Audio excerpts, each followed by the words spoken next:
Welcome to episode number 6 of the Employee Advocacy and Influence Podcast. My name is Bradley Keenan. I am the founder and CEO of DSMN8. We are an employee advocacy platform. So today we are going to talk about, I guess it's the biggest blunder that happens when somebody runs an employee advocacy program. And it's definitely the reason why some people feel strongly about having employee advocacy technology, because essentially it's the thing that goes wrong.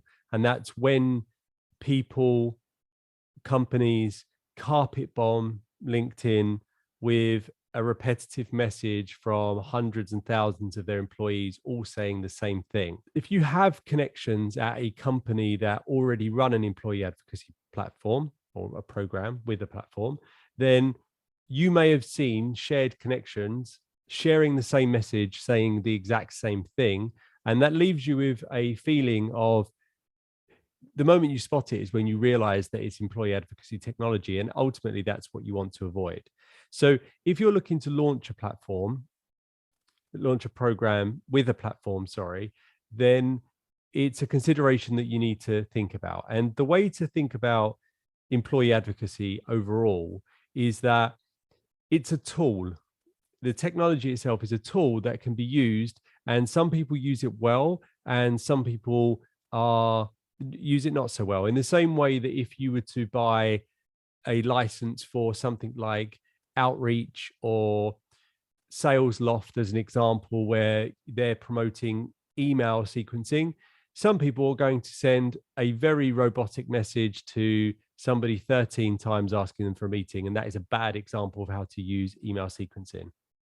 So the same applies to employee advocacy. So when you think about a piece of content that you're putting out into social, that might be a text-only post. If you're running an employee advocacy program, then it's more likely that it's going to be an asset of some description, whether that is a web link that may have a blog post. Maybe you're looking for people to sign up to a webinar. It could be an infographic. Whatever it is, there's going to be some kind of asset. And around that asset, you wrap that asset in text, whether that's the post caption that you use when somebody shares the content. And then you've also got the image that supports that, whether that's the image itself, if it's say an infographic that you're sharing, or it's the preview image for a link that you're sharing. So if you think about the content asset that you're sharing, that content asset has probably some kind of location, whether that's viewing an infographic or it's going to a web address where you're reading a blog or registering for a webinar. And around that, you have things like the post caption. So what is the employee saying when they're actually sharing the content? And then you have, say, the preview image for the URL. And if you provide variations on that post caption and variations of the preview image, you essentially get many variations of the same piece of content that can be shared by different people. And if you have shared connections, then they're not going to look as repetitive. But again, it requires the administrator taking a little bit of time and care in preparing that post to be shared. And when we talk to people about that, they can often feel that this is going to be a huge amount of work for them to do. But actually, what we realize is that about 70% of the content that goes into an advocacy program is what we would class as evergreen. So you could share that post now, and a colleague could share it in 9 months' time. And providing that the content itself is still accurate, then it can still continue to be an asset that you utilize within your program. So naturally, if it's something that's going to be used by many people over potentially 1, 2, potentially even 3 years, then you can invest in building that asset to make sure that it performs in a way that you want it to. And in that same notion, you can also decide to remove content that doesn't work for you and even repackage it and think about new ways of presenting that content. And I definitely think that we see that the biggest factor of whether somebody's going to be a good advocacy client is actually the program leader that we work with. So you can have an amazing brand with fantastic exposure, big audience. But if the content itself is kind of, I don't want to say lazy, but because I know people have, running an advocacy program isn't going to be someone's only job, but taking the time and attention to actually package that asset up and have it ready to distribute makes a huge difference. So most people wouldn't have more than 2 or 3 shared connections in a given company unless they themselves work there. And that's another problem when you think about launching an advocacy program. If you don't spend the time to create multiple previews, multiple post captions, then it can almost set you up for fail inside your organization. Because let's say one of our clients, as an example, I might be connected to 6 or 7 people in that organization, but the CEO is probably connected to 100, 200 people in that organization. And if everyone in those 200 shares the same piece of content, with the same preview, it's going to be really noticeable to someone internally. And that's definitely something that you want to avoid. The other way that you can avoid this feeling of, blasting LinkedIn or Twitter or any other social network with a repetitive message is to distribute the content in a time effective way that essentially allows space between the posts. So like I said, most content is evergreen. So there's no harm in limiting the amount of people that can share that post to say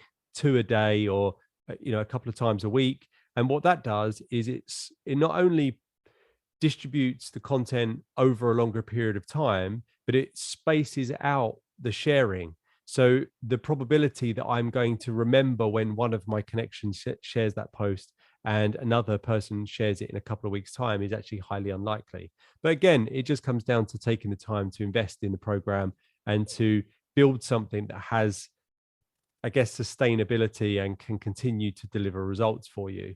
If you just treat every single piece of content as a moment in time, then you're always going to be chasing adding more and more content when actually there's probably a huge amount of assets that you've already produced that can continue to offer you value.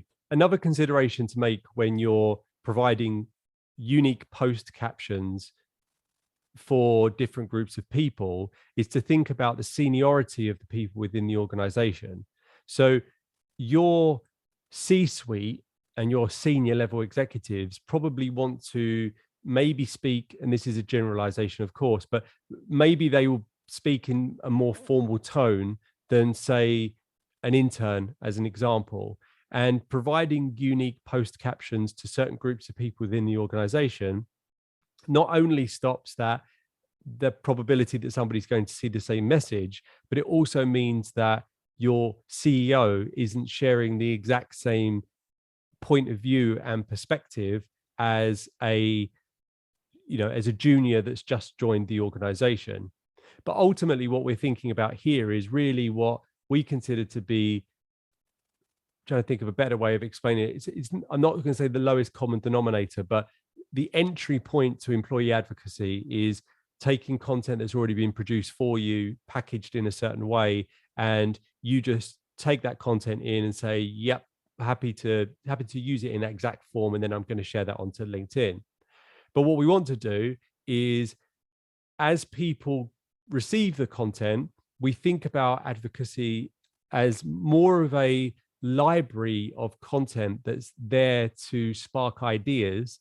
And when we receive that content, as an executive, I'm going to take that content, I'm going to add my own perspective to it. So when I share it, it's my own presentation of that piece of content. And that doesn't happen on day one. You're going to get a group of people who will do that naturally by themselves because they want to stand out. But like I said in a previous episode, providing positive affirmation that what they've done by adding their own perspective did make a big difference, more and more people are going to take that approach and actually start to customize the copy. So think of it as a journey you're taking somebody through. So if somebody joins your advocacy program on day one, then let's assume that they haven't regularly posted content onto social for some time, and they probably haven't done it consistently, whether that's 1, 2, or 3 posts a week. So this is new to them. So they're probably going to feel that they would rather share in a safe space, and that safe space being that marketing have already produced the content and it's essentially ready for them to share. So then we move them through into this sophistication journey almost, where they start to add their own perspectives on the content. And when they do that, they're going to see more engagement because it just has that extra layer of authenticity. And it's interesting because when we were planning for this podcast, and thinking about this idea of starting off one way and then finding your voice through the process, the reason why we do that is because you're seeing positive signals that are happening from the first version of advocacy, meaning that you're just taking content that's produced for you, and it's encouraging you to do more. So for us, we're on episode 6 of the podcast, and episodes 1 to 5 were it's hard to say, but we planned them and we wanted the content to be good. And what happened in the process of doing that is actually, when I got feedback from the team, as you know, how does the podcast sound? One of the guys in marketing, Lewis, said that it was really good, but it didn't sound like me. And I think he was being polite, but basically what he was saying was I sounded too polished, and I was pronouncing my T's maybe more than I would in the real world. Putting the podcast out there and then starting to see that people have engaged with it, inbound leads come from it, you start to go, oh, actually this podcast thing, this marketing tool I'm using has value, and now it's worth me investing a little bit more time and putting my own personality on it. And I think the exact same thing happens to employee advocacy. But without that feedback loop that we mentioned in the last podcast, then how does somebody know that the thing that they're doing is actually working?